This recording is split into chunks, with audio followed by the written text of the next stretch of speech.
En plena cena de Navidad, mi madre brindó por haber desperdiciado miles criando a alguien que, según ella, fue una decepción. Mi hermana remató el momento diciéndome que el año siguiente no llevara a mi familia porque arruinábamos el ambiente. Esa noche, sonreí en silencio, volví a casa, y cerré el grifo del dinero que la sostenía desde hace años. Me llamo Luis, tengo 34 años, estoy casado. Tengo 2 hijos y trabajo como consultor en tecnología. Suena más glamoroso de lo que realmente es. Nunca fui el favorito. Ese lugar siempre le perteneció a mi hermana menor, Camila. Desde que nació, prácticamente sonriente, se ganó el corazón de nuestros padres como si tuviera un hechizo. Yo, en cambio, siempre fui el serio, el complicado, el que no sabe integrarse a la familia, según decía mi madre. Durante mucho tiempo lo intenté, en serio, pero con los años, esas críticas disfrazadas, los comentarios con doble filo, fueron desgastándome. Mi esposa, Estela, siempre me decía, Luis, no te lo estás imaginando. Y aunque en el fondo lo sabía, yo seguía dándoles oportunidades. Porque eso es lo que se supone que uno hace, ¿no? Al fin y al cabo, son familia. Esta historia empieza la última Navidad. Estela no quería ir. Tenía esa mirada que conozco bien, la que dice, esto va a terminar mal. Pero se mantuvo en silencio porque sabía cuánto estaba intentando yo que las cosas funcionaran. Llevábamos un par de años ayudando a Camila económicamente. Había perdido su empleo,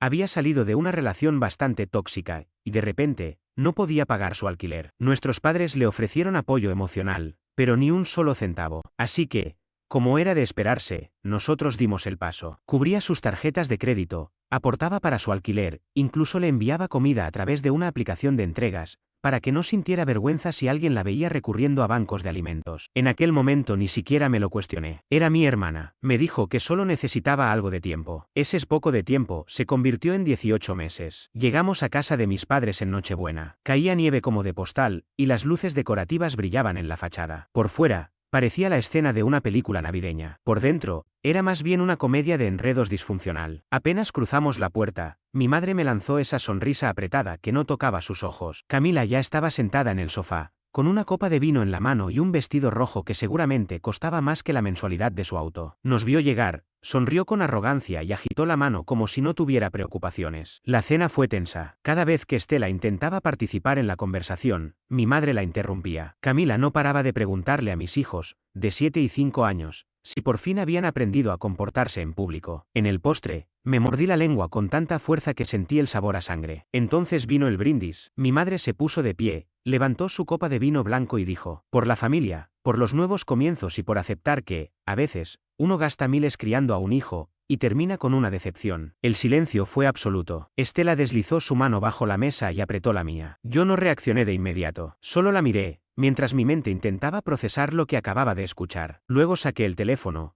abrí mi app del banco y le transferí exactamente $1. Le mostré la pantalla y le dije, deuda saldada. El ambiente se volvió glacial. Camila soltó un suspiro exagerado, como si estuviera viendo una novela. ¡Ay! Por favor, Luis, ¿tienes que ser tan dramático? Por eso nadie te soporta en el trabajo. Siempre te tomas todo tan personal. Después se giró hacia Estela y con una sonrisa venenosa, agregó, el año que viene, haznos un favor y no traigas a tu patética familia. Le bajan el nivel a todo. No grité, no arrojé nada, solo di un sorbo lento a mi bebida, la miré directamente y le respondí con calma. Tú, que vives como reina gracias a mi dinero. Hasta hoy. Ahí fue cuando su rostro cambió. Su expresión vaciló. Pude ver cómo empezaba a hacer cuentas. Nos levantamos sin decir nada más. Tomamos a los niños y salimos. Nadie nos detuvo. El camino de regreso fue en completo silencio, salvo por mi hijo tarareando un villancico desde el asiento trasero. Estela no preguntó qué significaba lo que había dicho. Ya lo sabía. Sabía que llevaba tiempo guardando recibos, haciendo cuentas. Y también sabía que había llegado el momento de cortar por completo. Apenas llegamos a casa, fui directo a la oficina. Abrí todas mis cuentas, bancarias, servicios, tarjetas compartidas, cualquier cosa donde apareciera mi nombre y el de Camila. Eliminé su acceso. Cancelé transferencias, bloqueé tarjetas conjuntas, notifiqué al banco y detuve todos los pagos automáticos que se hacían desde su código postal. Cerré todo. No sentí rabia, sentí alivio, como si, por fin, me hubiese quitado un peso enorme de encima. Dormí mejor esa noche que en meses. Al día siguiente, antes de que pudiera siquiera lavarme los dientes, mi teléfono ya estaba sonando sin parar. Tenía 27 llamadas perdidas, 14 mensajes de voz y un mensaje larguísimo de Camila que comenzaba con un «¿qué demonios?» y terminaba con «no puedes hacerme esto». Ni siquiera había servido el café cuando llamó mi madre. Dejé que sonara. Fue entonces cuando llegó el último mensaje de Camila, una captura de pantalla de su cuenta bancaria, un enorme cero en rojo, y un cargo rechazado de Netflix. Abajo solo escribió: eres un monstruo. En ese instante supe que todavía no lo entendía, que no había aprendido nada, que seguía creyendo que la generosidad ajena era un derecho automático, que nunca vio que ayudar era una elección que yo ya no iba a seguir tomando. Pero lo que realmente lo empeoró todo no fue lo que escribió, fue lo que hizo 2 horas después. Apareció en mi casa con mi madre e intentaron entrar a la fuerza. Escuché los golpes en la puerta antes de ver el coche llegar. Aún era temprano, quizás las 9 de la mañana, y yo estaba en la cocina haciendo panqueques para los niños. Estela levantó la vista de su taza de café, me miró sin decir nada, pero ya entendía. Corrí la cortina, ahí estaban. Mi madre, de brazos cruzados con esa postura que cree que le da autoridad, y Camila, con la cara roja de furia, claramente sin haberse cambiado de ropa. Llevaba el maquillaje corrido y el pelo recogido de cualquier manera. No era un look descuidado, era humillación envuelta en desesperación. Y, según ellas, era mi culpa. Abrí la puerta sin decir una palabra. No hacía falta. Camila entró como si la casa fuera suya. ¿Qué te pasa? Me soltó de inmediato. Fui a hacer la compra esta mañana y mi tarjeta fue rechazada. Después no pude tomar un Uber, ni pagar el móvil. ¿Qué rayos hiciste? Mi madre entró detrás, llevándose los dedos al entrecejo como si estuviera sufriendo ella. Luis, lo que sea que estés haciendo, detente. Esto ya no es gracioso. ¿Es Navidad? Ya dejaste claro tu punto. No seas cruel. Estela se levantó de la mesa, sin levantar la voz, sin moverse rápido. Solo se puso de pie, silenciosa, pero con los ojos encendidos. En realidad, dijo Estela, con la voz firme, él sí ha estado hablando todo este tiempo. Lo que pasa es que ustedes no han querido escuchar en los últimos 3 años. Camila se giró hacia ella con furia. Nadie te estaba hablando a ti. Estela ni se inmutó. No. Nunca lo hacen, pero ahora soy yo quien va a hablar. Sentí un escalofrío recorrerme la espalda. Estela rara vez se involucraba directamente. Siempre me respaldaba en privado, actuaba como mediadora cuando las cosas se ponían tensas. Pero esta vez, se mantenía firme, de pie, en nuestra propia casa. ¿Tienes idea de todo lo que ha hecho por ti? Le dijo a Camila con un tono sereno, pero contundente. Pagó tu renta, liquidó tus deudas de tarjeta, te llenó la despensa mientras tú hacías compras online como si fueras influencer. Y ni una vez le diste las gracias. Ni una sola. Eso no es cierto, empezó Camila, a la defensiva. ¿No lo es? Intervine yo, por fin hablando. Entonces dime, ¿cuándo fue la última vez que pagaste por tu propia vida? La última vez que no me mandaste una historia trágica justo después de sobregirar tu cuenta por otro bolso nuevo. Mi madre se interpuso entre los dos como si estuviera separando una pelea. Ya basta. Sigue siendo tu hermana. No se ventilan los problemas familiares de esta manera. Y como su hermano mayor, es tu deber ayudar cuando las cosas se complican. Esa palabra, deber, me encendió algo por dentro. Era la misma que usó cuando me presionó para que confirmara el contrato de arrendamiento de Camila. La misma palabra con la que me convenció de cubrir en silencio la factura del hospital de mi padre, una factura que existía solo porque Camila había olvidado enviar la documentación que prometió entregar. Mamá, dije con voz controlada. Tú me enseñaste a ser responsable, a cuidar de los demás. Y eso hice durante años, por todos ustedes. Pero nunca le enseñaste a Camila a hacer lo mismo. Y ahora ella cree que mi dinero le pertenece por defecto. ¿Es tu familia?, replicó mamá, molesta. Y yo también lo soy, respondí. Pero al parecer, soy el decepcionante al que brindaron anoche. Eso la dejó callada. Camila resopló, levantando los brazos. ¿Entonces qué? ¿Me vas a cortar por completo? ¿Me vas a echar como si fuera basura solo por una broma? Ese brindis fue idea de mamá. Por cierto, reí sin humor. Estela cruzó los brazos. No fue solo una broma. También dijiste que nuestros hijos eran de clase baja. Nos dijiste que no volviéramos. Y ahora pretendes tener acceso a nuestras cuentas otra vez. No lo decía en serio, gritó Camila. Dios, qué dramáticos son todos. ¿De verdad creen que estaría viviendo así si tuviera otras opciones? Si tienes opciones, le dije. Solo que nunca las eliges. Siempre tomas la opción fácil, que soy yo. Se quedó congelada. Era la primera vez que decía esa verdad tan claramente. Quedó suspendida en el aire, densa, incómoda. Camila me miró, con los labios entreabiertos, sin poder decir nada. Mi madre dio un paso al frente y me tocó el brazo. Luis,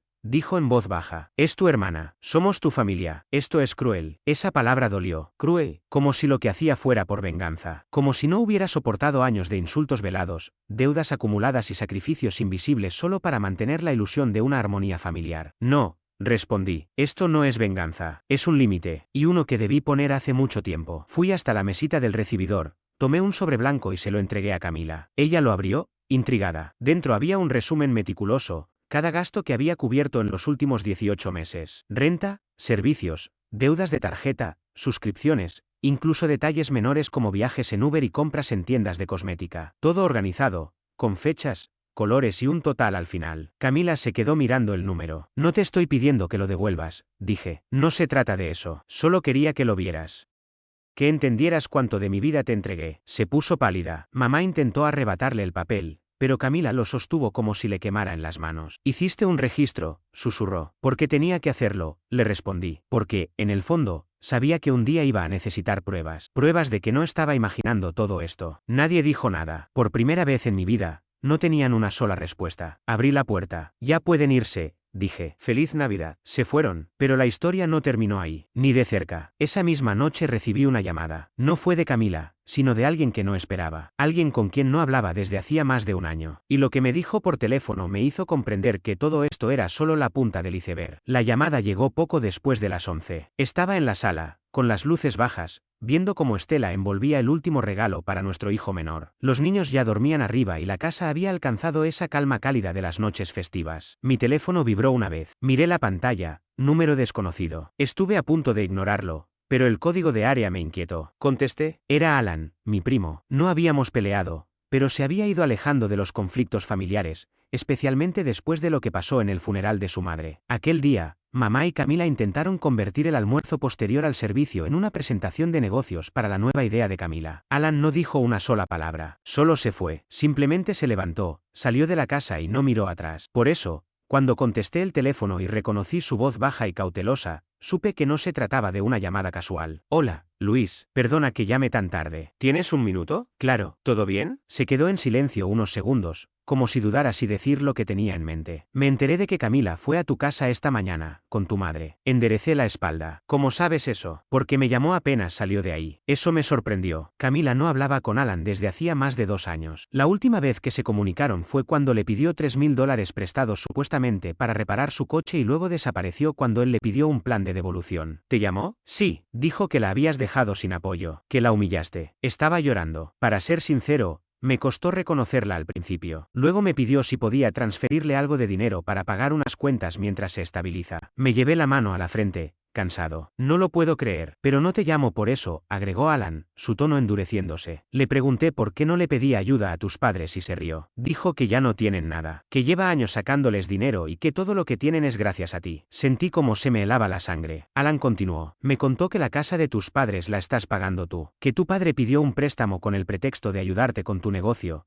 pero que en realidad el dinero fue para ella. Tuve que apoyarme en la pared, como si el suelo se inclinara de repente. Espera, ¿mi padre pidió un préstamo? ¿No lo sabías? Preguntó Alan, extrañado. Ella dio a entender que sí. Lo dijo como si fuera algo acordado. Me levanté y caminé hacia la ventana, con el corazón latiendo a toda velocidad. Recordaba haber ayudado a mi padre hace unos 3 años, cuando necesitaba algo de dinero al jubilarse antes de tiempo. Pero nunca le sugerí pedir un préstamo, y mucho menos que refinanciara nada. También dijo algo raro, añadió Alan, que se suponía que ella siempre estaría protegida, que existía un acuerdo. ¿Qué clase de acuerdo? Pregunté, con la voz rasposa. Alan suspiró. No lo sé. Fue vaga con eso, pero dijo, Luis le prometió a mamá y papá que si alguna vez necesitaban algo, él se encargaría. Por eso no me preocupo. Luego soltó una risa y dijo, él nos lo debe. No respondí. Me quedé en silencio, porque en ese momento todas las piezas que había ignorado durante años se encajaron de golpe. Las constantes solicitudes de pequeños favores, las manipulaciones emocionales de mi madre cuando dudaba, la razón por la cual cada vez que ofrecía enseñarle a Camila cómo manejar un presupuesto, ella reaccionaba mal. Decía que no era su responsabilidad. Las transferencias mensuales que mi padre había dejado de mencionar. El silencio incómodo cuando preguntaba por qué el nombre de Camila nunca figuraba en nada, a pesar de que supuestamente CEO invertía en algunas cosas con ellos. Era un sistema, una estructura planificada, una manipulación envuelta en la culpa familiar. Alan habló otra vez. Mira, no quiero meterte ideas en la cabeza, pero, la forma en que lo dijo, sonaba ensayado, como si esto viniera de mucho antes de lo que piensas. Sí, respondí con la garganta seca. Empiezo a entenderlo. ¿Estás bien? No lo sé, admití, pero gracias por contármelo. En serio, para eso estoy. Y, Luis, ten cuidado. No creo que esto haya terminado. Colgué sin decir más. Me quedé mirando por la ventana, hacia la calle silenciosa. Había comenzado a nevar otra vez, en una calma que contrastaba por completo con el caos que ahora se formaba en mi cabeza. Estela se acercó y me rodeó con los brazos. ¿Qué ha pasado? Le conté todo. Al principio no dijo nada. Apoyó su mejilla en mi hombro, inmóvil, como si procesarlo le llevara unos segundos. Sabía que eran malos con el dinero, murmuró al fin. Pero esto es otra cosa. Es otro nivel. Y sí, ya no se trataba solo de quejas o actitudes tóxicas. Era manipulación financiera a una escala que jamás había notado, hasta que alguien ajeno me lo expuso con claridad. Esa noche no pegué un ojo. Al amanecer, saqué todos mis documentos, correos antiguos, historiales de transacciones, capturas de pantalla de mensajes de mi madre y de Camila. Imprimí todo y armé una carpeta. No sabía con exactitud para qué, pero necesitaba ver el panorama completo. Necesitaba saber cuán profundo llegaba esto. Al revisar, algo me llamó la atención. Un pago pequeño registrado desde mi cuenta comercial, con la etiqueta regalo por consultoría. Era de hace 6 meses. No recordaba haberlo hecho. Sentí un nudo en el estómago. Al ver con detalle, noté que había salido de una tarjeta secundaria de una de mis sociedades. Una tarjeta que no había usado en más de un año porque la había guardado, para emergencias, en el cajón de casa de mis padres. O al menos eso pensaba yo. Corrí a revisar correos antiguos y luego entré a mi banca en línea. Ahí estaba, un patrón. Retiros pequeños, esporádicos, desde hacía 10 meses. Unos cientos aquí, otros allá. A veces 300, otras 700. Siempre por debajo del límite que activaría una alerta del banco. Siempre con conceptos vagos: transporte, apoyo, servicio, instalación. No los había notado antes porque no parecían lo suficientemente grandes como para alarmarme. Y, además, porque confiaba en que mi familia respetaría los límites. Ese fue mi primer gran error. Miré a Estela. Han estado sacando dinero del negocio, le dije. Sus cejas se fruncieron con lentitud. Le dolía procesarlo. ¿Cómo que han estado usando mi tarjeta empresarial? Pregunté en voz baja, con una mezcla de incredulidad y rabia contenida. Alguien había tenido acceso. Se suponía que esa tarjeta debía estar guardada en casa de mis padres. Nunca la recuperé después de mi última visita, pensando que allí estaría segura. Me equivoqué. Hice una pausa, como tratando de ordenar mis ideas. No fue solo Camila, dije finalmente. Creo que mamá sabía. Tal vez papá también. El silencio que siguió fue pesado. Yo estaba tratando de conectar las piezas, las mentiras, los favores inocentes, las manipulaciones disfrazadas de cariño, los brindis familiares llenos de culpa encubierta, y, lo más doloroso, la naturalidad con la que Camila se sostenía a costa mía, como si fuera algo que le correspondiera por derecho. Pasé los siguientes 3 días revisando cada uno de mis estados financieros. Llamé al banco, al contador y a un amigo abogado de la universidad. Las pruebas eran contundentes. Camila había usado mi tarjeta. Los cargos venían de una dirección IP constante, vinculada a su edificio. Había pagado su matrícula en la Academia de Estética, comprado ropa, cenas, incluso una estadía en un hotel de lujo con spa incluido. Mis padres, en apariencia, no habían tocado directamente la tarjeta, pero los pagos de su casa venían de una cuenta conjunta que yo mismo había ayudado a abrir años atrás para facilitarle a papá una jubilación anticipada. Así que sí, todos sabían. No grité, no rompí nada, no monté una escena. La traición se asentó en mí como oleadas de frío, una tras otra. No eran desconocidos, eran mi familia, las personas con quienes había compartido cenas, a quienes había sostenido en hospitales, quienes alguna vez dijeron que me amaban. ¿Qué tipo de amor actúa así? Me di hasta la víspera de Año Nuevo para ejecutar mi plan. Quería cerrar ese capítulo con una acción definitiva. Si lo llamaban venganza, que lo hicieran. Por primera vez en mucho tiempo, no estaba actuando por ellos. Lo hacía por mí, por Estela, por mis hijos, que merecían crecer sin ver cómo su padre era tratado como un cajero automático con piernas. Llegó la tradicional cena familiar de fin de año. Mismo lugar, mismos rituales. Pero esta vez llegué solo, sin regalos, sin Estela, sin los niños. Iba vestido de forma impecable, tranquilo, y con una carpeta negra bajo el brazo. Mi llegada los tomó por sorpresa. Mamá me dedicó una sonrisa forzada. Camila, como si todo lo ocurrido no existiera, me saludó con la mano como si fuéramos adolescentes que no habían discutido nunca sobre robos o mentiras. Luis, dijo mamá, no sabíamos si vendrías. Ha sido una semana extraña, malos entendidos, tensiones, pero que bien terminar el año en paz. No voy a quedarme mucho rato, respondí, con cortesía. Camila se sirvió otra copa de vino y, descalza, subió los pies a la mesa de centro. Ay, vamos. ¿Todavía estás molesto? Es año nuevo. Empecemos desde cero. Lo del dinero, ya fue. La miré sin decir palabra. En ese instante entendí que, de verdad, pensaba que nada cambiaría. Que, como tantas veces antes, yo simplemente pasaría la página y retomaría el rol de proveedor silencioso. Fue entonces cuando abrí la carpeta. Dentro había varias cosas, un listado impreso de todos los cargos no autorizados hechos con mi tarjeta empresarial, el registro de accesos, una carta notariada retirando todo permiso financiero a miembros de mi familia, y una notificación formal de que los cargos habían sido denunciados. También incluía una orden de cese y desistimiento, redactada por mi abogado, en la que se advertía que cualquier intento futuro de entrometerse en mis asuntos económicos sería motivo de acción legal. Dejé la carpeta sobre la mesa. No vine a discutir, dije, con firmeza, solo estoy aquí para informar lo que viene ahora. Todo esto, señalé los documentos, ya ha sido presentado, el reporte de fraude, la congelación de cuentas y la auditoría completa de mis finanzas personales y empresariales. Camila soltó una carcajada, como si todo le pareciera una exageración. Estás siendo ridículo.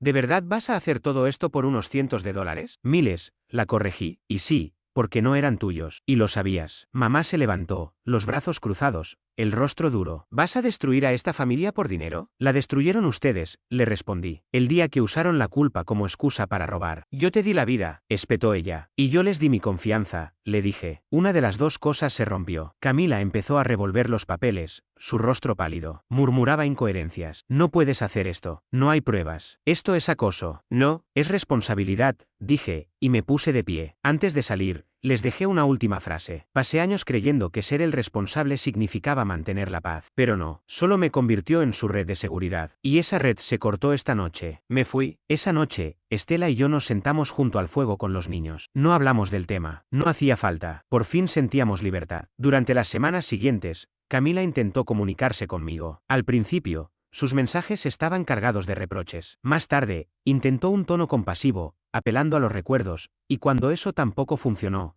buscó a conocidos para hacerme llegar indirectas disfrazadas de preocupación. No respondí a ninguno. No era necesario. Mi madre dejó un solo mensaje de voz. Lloraba. Decía que esta decisión mía iba a quebrar para siempre lo que quedaba de nuestra familia. Pero lo que ella no entendía, y quizás nunca entenderá, es que lo que se rompe no es lo que se protege con silencio, sino lo que se sostiene sobre el abuso de la confianza. El banco procesó el reclamo de inmediato. No busqué castigo, solo cierre. Solicité la cancelación definitiva de la tarjeta y una revisión completa de la cuenta. Les retiraron el acceso a mis fondos, y mis padres, esta vez, tuvieron que enfrentar sus gastos como adultos independientes. Yo me limité a lo esencial: trabajar, cuidar a mi familia, y recuperar la tranquilidad que llevaba años en pausa. No guardo odio, tampoco esperanza. Solo aprendí a poner límites. Entendí que no todas las personas que comparten tu apellido merecen el privilegio de compartir tu paz. Y sobre todo, comprendí que a veces, soltar el peso del pasado es el único camino real hacia un futuro genuino. Ahora, cuando veo a mis hijos correr por el jardín o cuando me despierto junto a Estela sin revisar compulsivamente los movimientos bancarios, sé que tomé la decisión correcta. No busco reconciliaciones vacías ni segundas oportunidades disfrazadas de afecto. Solo quiero asegurarme de que esta vez, la historia que construya sea mía, sin culpas heredadas, sin cadenas invisibles. Y aunque todavía creo en el valor de estar para quienes amas,